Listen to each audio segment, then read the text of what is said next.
Hello everyone. Our theme this weekend is IPE of the environment.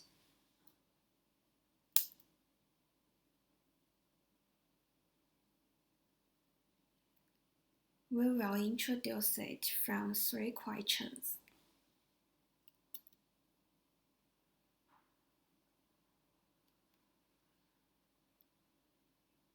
Part 1. What are market actors and can they contribute to the solution of environmental problems?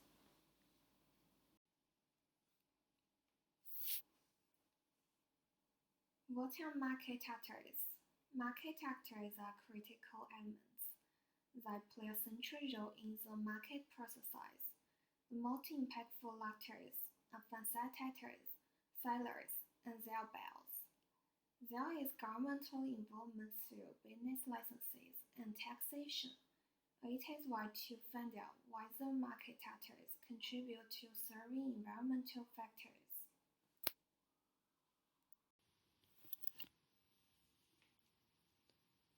Contribution of market actors in serving environmental problems.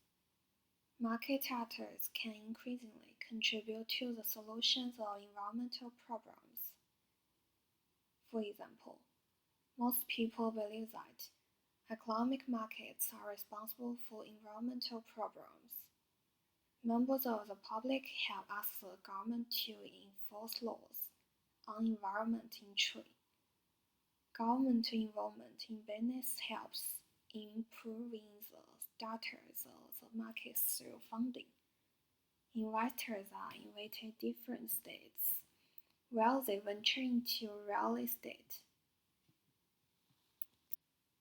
Investors come to an area and start businesses that are rented to people in the business.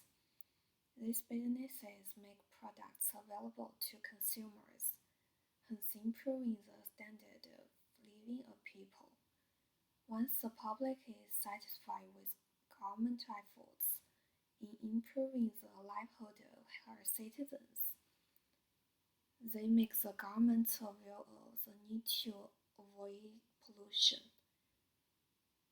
In collaboration with consumers, distributors, and facilitators, states can help improve the markets through the promotion of technologies, educate one another on ecosystem trends, and introduce better incentives with the aim of improving environmental services. In short, the collaboration of market factors in the market helps create a healthy environment for businesses. Collaboration comes to goodies such as control of market prices, introduction of business licenses to control businesses, and improvement transport, communication, voice management, and electric systems. Hi, I'm going to talk about the second question. Are capitalism and environmental degradation inextricably linked? To answer this question, we firstly need to understand how capitalism exercises, and that is the capitalist model of production and the characteristics and internal demands of capitalism. Then we can understand and answer the question, why does environmental degradation intertwine with the capitalism? And I would like to end with a case study of Google Cloud to show you that why I think a environment friendly capitalism is not that possible recent in nowadays. So firstly, the capitalist model of production.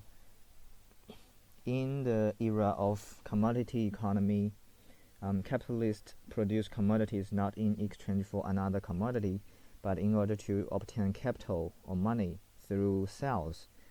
And this formula can be simply expressed as M C M star. The reason they can sell commodity at the higher prices is because of the workers' labor produces surplus values. This process can be formulated as CLPC star.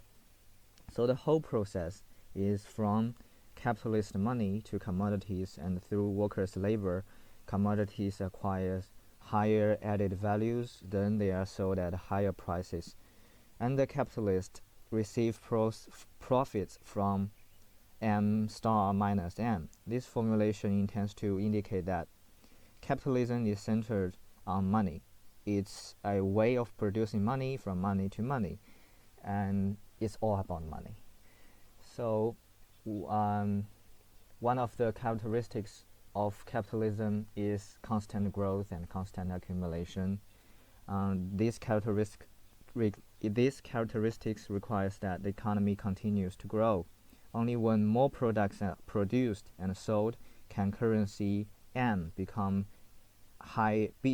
a larger number M star, and capital can be increased, and the requirement of maximizing capitalist profits can be realized.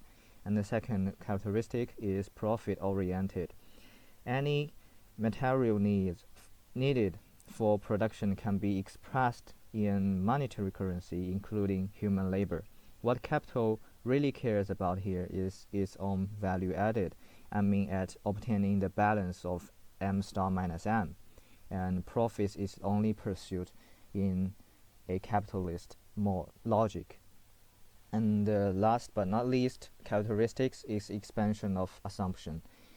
Unlimited growth in production requires unlimited growth in consumption, and if consumption does not keep pace with production growth, it will lead to overproduction, which will limit the capitalist operating system to stagnation or even regression.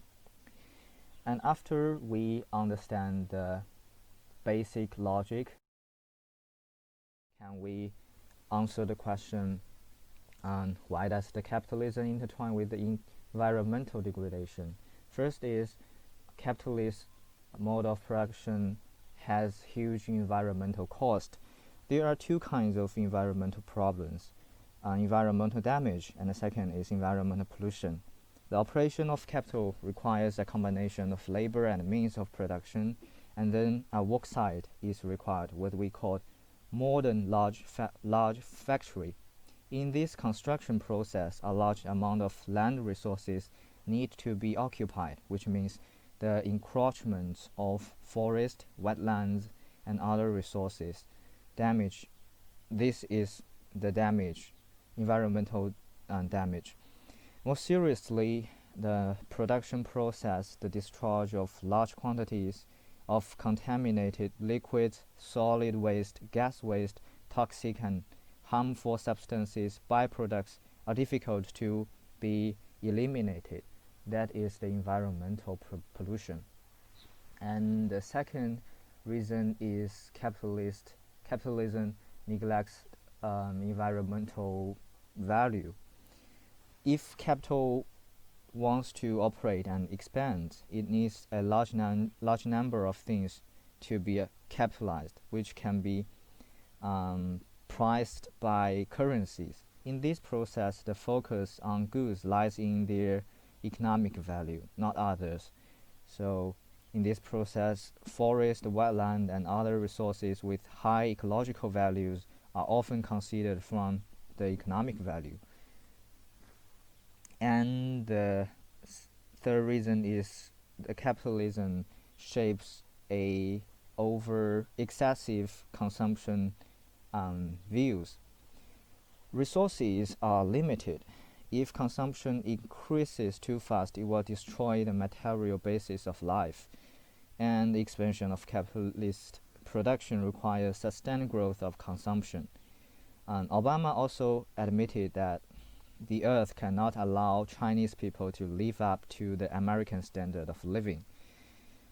But in the 19th century, American culture emphasized a moderate consumption, opposed unlimited waste, emphasized that workers should save money, and luxury goods were shameful, and people should only buy necessities. However, with the expansion of production and increasingly prominent problem of overproduction, American culture has been transformed into consumerism, which is full of excessive consumption. While some would argue that as we have entered a new era when environmental production and sustainable development becomes a consensus, capitalism should behave better. But the truth is, in my opinion, is a sustainable capitalism would not so possibly to become a truth. And the first reason is, in a competitive market, survival is the priority rather than considering the sustainability of the next generation. So if competition gets more crucial and interest rate gets lower, then pollution and environmental degradation will come at the last that they would care about. And the second reason is the North enterprises still face the contradiction between ultimate expansion of production and limited resources. As long as this underlying logic does not change, the capitalism will inextricably link to environmental degradation. Not to mention the fact that many Western companies have a good environmental record because of their transfer of waste to third world countries. My answers are based on historical experiences, but if fossil fuels are withdrawn from the historical arena, or clean energy can be used at a lower cost and on a large scale, perhaps capitalism will become less closely related to environmental degradation. But so far, at least, capitalism will almost certainly lead to environmental degradation. Finally, I would show you the first to achieve zero pollution enterprise, Google Cloud. In fact, internet companies and other virtual industries are the industries most likely not to cause environmental degradation. That's because their main pollution is generated by electricity generation, so it's easier to achieve zero pollution by buying renewable energy sources such as wind and solar. If you look at the chart, you can see that nearly almost every enterprises on this chart is internet companies. But for most traditional enterprises, businesses, zero pollution is still a long way to go. Hello, my name is Tom, and I've been tasked with answering the question as to whether or not there are limits to growth. This slideshow will unfold in 5 stages, starting with definitions and distinctions, an explanation of technocentrism, an explanation of ecocentrism, a look at some case studies, and some concluding thoughts and critical points as to the question of whether or not there are limits to growth. With definitions and distinctions, environmentalism is a critical one to take into account, as the viewpoint argues for a managerial approach to environmental problems, and they ascertain that environmental problems can be solved without fundamental changes in our patterns of production and consumption.